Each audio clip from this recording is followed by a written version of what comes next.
All right, everybody, what's going on? I am Pope, and this is Pope Explains, and the episode is HellRaiser. Now, I want to let you know that this is my third fucking attempt. Third. So, what am I here to talk about today? You know, it's really weird when your software doesn't work and you just want to stab baby pandas. All right, so the reason it's my third attempt is because I had software issues, but I think I got it solved. So make sure to give me some love on this video for persisting, okay? So today we're going to talk about HellRaiser. Now, HellRaiser is an excellent movie from the 80s. It's a horror movie. It's also very convoluted and complex, and I think doesn't really explain itself very well. But that's why we have YouTube channels where people who are probably not as smart as us explain one little facet of something so that we can understand it better. And they give you all of their knowledge that they've accumulated over their entire lifetime in one video and sound really smart. But then you ask them how to get a date or, how to get along with their parents, and they can't tell you anything about it. So I'm going to do that right now, and I'm going to tell you all about how this is working for me. So, as I explained, this is HellRaiser. Now, HellRaiser is a very interesting movie, and the reason is because it comes from a time when sadomasochism and things like that were not as commonly accepted and as they are today. Now, I definitely don't think that sadomasochism is something that's mainstream at this point in time. But I do think that it is much more acceptable on a social level to be kinky than it was in the 80s when the HellRaiser movies were kind of coming out. And so Pinhead today, if you go back and watch the HellRaiser movies, is not quite as shocking because of the fact that we kind of have more social acceptability around these types of things. But back in the day, it wasn't like that. Back in the day, it was... you had mental issues or whatever if you liked bondage and stuff like that. And I don't know if people still feel like that today. I don't generally hang out at parks waiting for Karens to call the cops on minority kids, so I don't really ask them what the deal is with that. But I'm going to assume that the normal Karen yelling at the hapless cashier at your local Whole Foods probably is not into S&M. The rest of us, though, we are. Let your freak flag fly, homie. Just saying. All right, let's get into the actual movie. So, as you can see pictured on your screen right now, that is Pinhead. Don't worry about him. He's not really in the movie, okay? The person who drives this entire movie is not Pinhead. It is actually this dude called Frank, okay? So, Frank, put him right there, okay? Just give him some... God, that's terrible. I'm terrible at drawing hair, guys. That's terrible. Whatever. Frank's human, okay? And the interesting thing about the movie is that it's actually two different timelines going at the same time. And the second timeline concludes what's going on in the first timeline, okay? So the first timeline starts with Frank. And what he's doing is he opens a box. It's really a cube. He opens this cube, and then it all concludes when Pinhead reclaims Frank at the end of the movie. Okay? So these two are kind of running concurrently with each other at the same time. I'm going to try my best to explain this in a way that makes sense and is funny and cool, but the truth is that it's a bit of a convoluted plot. So we'll see how it goes. Third attempt, guys. You ready? Up in a house, in a bare room with no furniture, there is a guy named Frank. We know nothing about Frank. All we know is that he is mostly naked, and he is trying to open a box. Eventually, he does open the box. He succeeds. We don't know why, but he succeeds, and hooks and chains start coming out of every direction to pull him to somewhere that we don't know where it is. I think we even see Pinhead for a second, okay? Now, a note on Pinhead, before we actually take this any further, is that Pinhead is not named Pinhead. He's not in the movie that often, and his name is actually not Pinhead. It's the Hell Priest, okay? He was given the name Pinhead by a person that was on the staff of the movie. They just named him that, and it kind of stuck. I think Clive Barker always hated that name. He's called the Hell Priest, and I believe in the credits of the first HellRaiser movie, he's referred to as lead Cenobite. As explanation, Cenobites are basically these demons who were humans. So they're not demons, because demons weren't ever human. I'm not going to get into a religious debate on the middle of a HellRaiser video, but they used to be humans, and they were like super into S&M and super into torture, sexual torture, not, Guantanamo Bay terrorist torture. They're not into that. In fact, they probably look down on George W. Bush just like the rest of us do. And into just like extremes, all right? And so the whole Cenobite promise, if there was a Cenobite promise, it's like, Cenobites, we fuck your shit up, yo. If they had a money back guarantee, it's that they take you to levels of pleasure and pain that you cannot experience on the human plane while surviving. And so in the novel, it's made a little bit more clear what Frank is doing, but in the movie, it's kind of not. Frank is a sexual deviant in 80s terms. And later on, he's proven to be a sexual deviant in our terms as well, okay? But when he hits on his daughter, he's not fat. He's actually in like perfect shape. He would look more like this. So that's Frank. There we go. Okay, then I just made that in arms. Okay, guys. All right, my artistic talents are going up. He looks like a lurch, but whatever. Who cares? Okay, so chest, nipples, penis. I don't know, guys. Okay, I'm learning how to do this while you're watching me do it. Okay, so I don't know. So Frank is a sexual deviant in 80s terms, and he has apparently discovered every kind of pleasure that can be had on Earth, which is actually really insane because you consider it's pretty illegal if you go and try everything. But he apparently did, and so he heard about this cube that if you open it will take you to basically realms that you've never seen before. Now, Frank understood that when he opened the cube, what he was going to be greeted with was blonde, big-titted women. And they were going to be like, oh, Frank, And it's really weird to me because, if that was the case, then why wouldn't you just, I don't know, go to Miami or something? You know what I mean? Why would you open up this supernatural occult hell cube in order to accomplish what you can accomplish on Earth? If anybody knows more about this, maybe there was something else Frank was looking for, then let me know in the comments. But what he got was the Cenobites. So there's 4 of them. There's Pinhead, who looks like a bowling ball with spikes on his head, or 133 from Slipknot, if you're into that life. There's the woman who's bald and she's got something going through her nose. There's Chatterer, whose teeth are always chattering.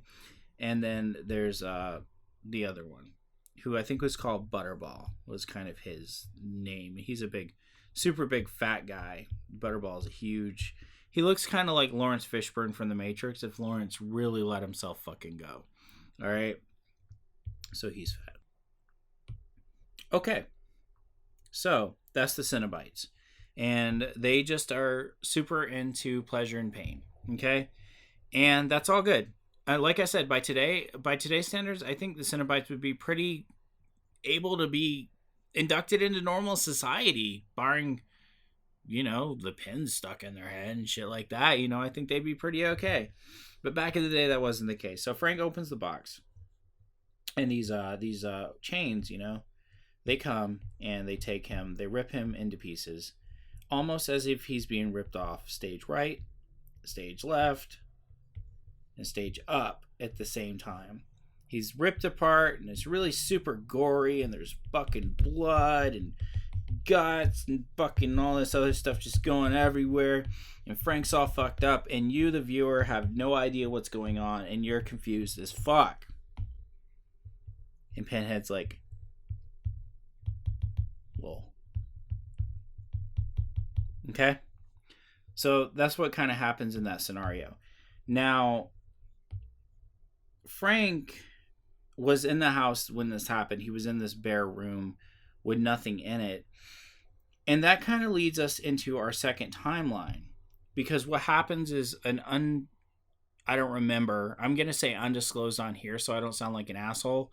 But I truly don't remember how long it was since his disappearance because he got ripped apart. But his brother and his brother's wife, so his brother, Larry. Hey, does anybody else out there, when you think of Larry, do you think about the Weird Al song, I Remember Larry? You remember that song? Like, oh, I remember Larry. Yes, I remember. Anyway, yeah. If you don't, it's a great song. I think it's off Bad Hair Day. Anyway, so we got Larry, who I certainly remember, who's the husband. Then we got his wife. I think her name's like Julia or something. And she's a wife right there. She's got long hair. And then we've got the daughter, who is barely in the movie. She's kind of a Deus Ex daughter, Connie. That would be cool if somebody named their if they named their character Kania, and then so when they came in at the end, it was Deus Ex Machina. Anyways, fuck it. Okay, so they are not happily married. Okay, and it's something that's made pretty clear actually from the beginning of the movie that like they are just not like happy. Larry is completely oblivious, and the wife is like adulterous. Okay, I think she like hits on the movers, you know, and she like hits on all these other people, and she's just like adulterous and crazy. And I don't know, in this scenario, like I'm watching it and it's actually very uncomfortable because it's like if my marriage, because I'm married, if my marriage was ever like that and I was completely oblivious to what was going on with her, I'd like to think we'd do something about it and work on it, but these guys don't. And so they move into Frank's old house, and upstairs is a bare room with no furniture. You might have heard me mention it before in this video. And the wife goes into this room and she thinks about when her and Frank had an affair. This was the night of her wedding. And so look at that, guys. That YouTube violated. They're gonna X me out. My channel's deleted. Right here. That. Okay? So they had an affair the night of her wedding, and so she's thinking about Frank. Okay? And she's like super into it. And like I gotta wonder at this as like a pretty normal dude, like what kind of pipe was Frank laying for the rest of this plot to happen? Because when I tell you this plot, if you haven't seen this movie, you're gonna think like this chick was nuts. Like what kind of pipe? I want to know. Okay? Frank is, as far as I can tell, is not that attractive of a dude. She's definitely not that attractive a woman, in my opinion. It's like just like two ugly people rutting, and like it's like apparently like the best thing that's ever happened to her in her entire universe, and it drives this entire plot forward. The memories of her affair with Frank, and I don't personally get it. So one day, Larry is walking up the stairs. These are stairs. Shut up. Okay? He's walking up the stairs and he cuts his hand. His blood from the hand falls onto the floor. And something else is not properly explained, in my opinion, is when you're taken to hell by the Cenobites, is your whole body taken? Is a part of you left behind? Now, the main characters in this movie, so Frank and then the wife in the next movie, spoiler alert, it kind of indicates that there's parts of you left behind. But where are the parts of Pinhead? Where are the parts of Butterball? You know what I mean? It's just kind of weird. Anyway, so the blood seeps down, and it turns out that Frank, a part of his body is like totally Voldemorted. And he's like a skeleton. He's just like a little cobwebby skeleton thing. Okay. Blood soaks into him, and suddenly, boom! Frank is a skeleton. Okay? And he can talk. And so he communicates with old girl, the wife. And he's like, yo, check it out. Remember that dick? I got more for you. I got an endless supply. All you gotta do is get me more blood. Mo blood ho. Okay? If you get me mo blood, then I will come back and lay pipe again. So she does. She goes, starts going to bars, things of that nature. And she starts killing people and bringing them back. And their blood resurrects Frank. He turns into like a muscle human with like muscles on the outside and is all sinewy and shit. And then like he never comes back fully as like a full Frank. Like there's like stages of the transition, because at the end he actually puts on Larry's face. He kills Larry. Larry's the last death, and he wears Larry's face. Okay, and it's really weird because that's his brother. Don't forget. I mean, I have a little brother. You know what I mean? And I would never think of wearing his face, mostly because I'm more handsome than him. But other than that, also because it's really rude and illegal and immoral, and I would go to jail for the rest of my life or a psych ward. But mostly because I'm more handsome. Jeffrey, if you watch this, I love you, kiddo. You're probably more handsome than me. I'm just saying. Anyway, so what happens though is I want to take a second out actually to point out the special effects during this part.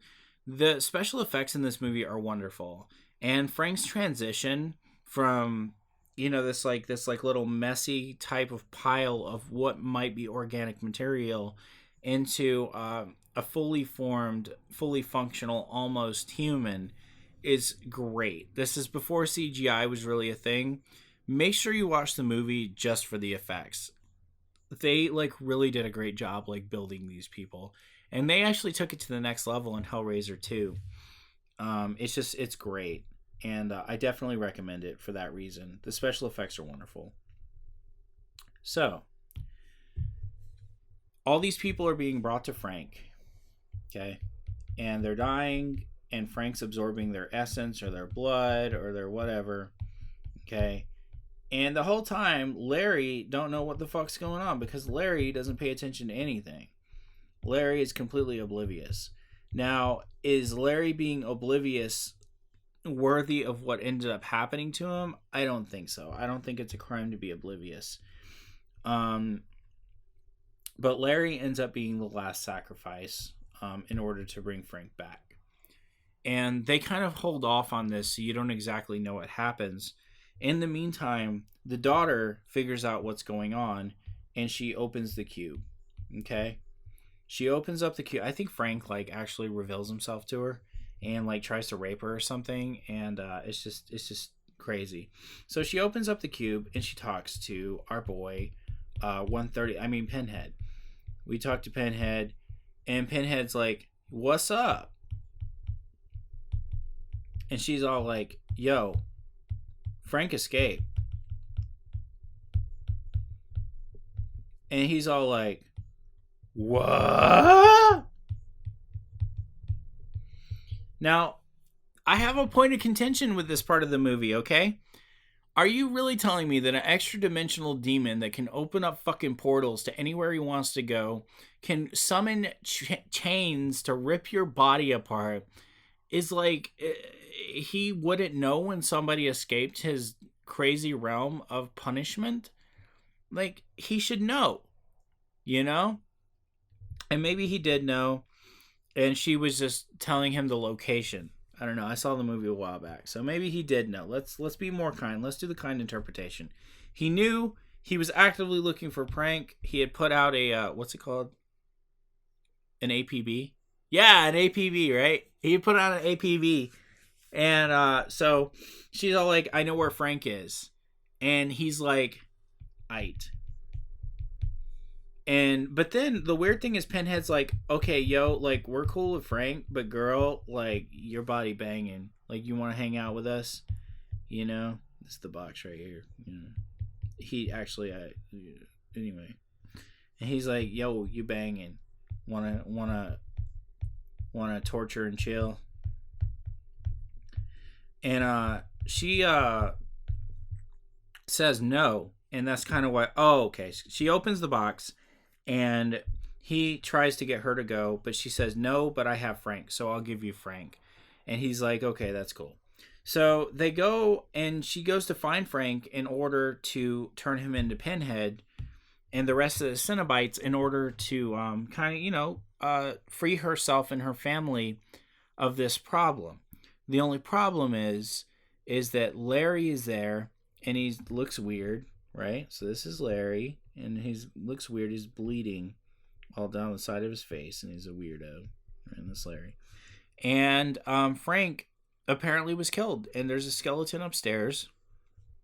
And so it's crazy, but the girl figures it out, and what it is that Frank, as I mentioned before, took Larry's face. So if we can go, and we can assume that Pinhead knew that Frank was gone from his demonic realm of pleasure, this is unforgivable. Pinhead takes one look at Larry, and he's like, that's not Frank. And the woman's like, and the girl's like, bitch, he put on my dad's face. Like, the fuck? So Pinhead isn't convinced. And he's like, okay, I'm taking you, girl. Let's go. I'm going to show you such things. You know, and he's like, I'm going to take you. But what the girl does is she tricks Frank into revealing that he actually did take Larry's face. And Pinhead goes to take him. But then Pinhead's a little treacherous, man. Pinhead is like, yo, I still want you to come with me. Da-na-na, da-na-na, da-na-na, da-na-na,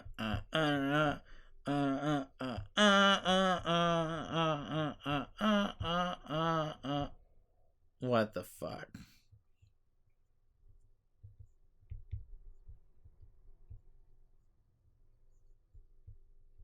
Yeah, there we go. Da da da da da, come with me. Da da da da da. If you guys don't know that reference, then you're missing out. Okay, so with that said, she runs, of course, and the house collapses, and there's this big like showdown with the Cenobites. I'm not gonna really tell you about it. I think you should go watch the movie. But there's like this showdown. It's really cool. There's like this really weird monster and stuff, and just like it's really cool. The effects are like really good, and it's worth seeing and not getting spoiled by some guy on YouTube. Okay, but the house collapses. Boom! Fucking no! And she decides that she's gonna destroy the Rubik's Cube. And when she does, the way she does it is by throwing it into a fire. Now, guys, you do realize that the Lord of the Rings taught us a very important lesson, okay? You can't just destroy stuff with fire.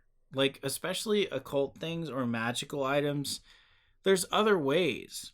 But she just throws in the fire. She's like, okay, don't care. Peace out. And then this guy comes and picks it up and sells it back to the merchant who sold it to Frank in the first place. And that's kind of the movie. All right. And she thinks that it's all over for her, but it's not. She ends up going to a psych ward after her house collapses. The police pick her up and stuff. She goes to a psych ward because she's like, hey, Cenobites, Pinhead. You know, and everybody's like, the fuck? Okay. And so the sequel is well worth watching. You should. Only watch the sequel and then the second sequel, HellRaiser 3. Everything after that, just skip. Trust your boy. I got you covered. I got your best interest in mind. Do not do it. Okay. So, what did I think? Now, do keep in mind that this is just a subjective opinion and that you don't have to agree with it whatsoever. And in fact, if you got a problem with it, then I would encourage you to put it in the comments. Okay? So, I thought it was a great movie. Now, there's problems with it, and there's a lot that I don't think is explained very well, and there's just I don't know, there's a lot about it that I felt was just like kind of rushed or just not properly done. But Hellraiser benefits from the same stuff that Star Wars does. And what I mean by that is that there's like a Hellraiser expanded universe. Okay? So there's the novel, The Hellbound Heart, which is wonderful. It's by Clive Barker. It's great. It's what the first movie is based on. And that's how you get some additional context on the movie, by reading The Hellbound Heart. Then there's a sequel, The Scarlet Gospels. Okay? Those are great too. There's also a comic series, which is wonderful. I read the series before I ever saw the movie, and I loved it. And then there's also crossovers. There's like a Sherlock Holmes crossover. I haven't read it yet because I'm working on another book, but it's looks like it's going to be good, especially if you're a Holmesian like I am. And so if you take all of these things in context and you read them, the movie is a lot better because you understand Pinhead, you understand the Cenobites, you understand where it's all coming from. But for somebody who's never read any of that and doesn't know about any of this, it's a pretty standard horror movie. And it's not even that scary unless you are deathly afraid of S&M. Rob Halford from Judas Priest, you know, he gives you nightmares. And I don't know why that would be the case, because Rob Halford's amazing. Long live Rob Halford. If you think he's ever going to die, you got another thing coming. Anyway, so I think it's a pretty standard horror movie outside from that. So that's kind of my impressions. And the last thing I really have to say about the movie Hellraiser is nothing. The last thing I have to say in general, this is not Pinhead, this is a sun, is I hope you have a wonderful, beautiful day. I hope today brings amazing things your way. Things that are cooler than this tree or this video. And 666. Because I felt like saying it. Have a good day. Thank you for watching. And make sure to like, subscribe, and all that other good garbage that every YouTuber begs you to do. Do it for me too. Ring that bell. That's a bell. It's a Taco Bell. Ring the Taco Bell today. Bye.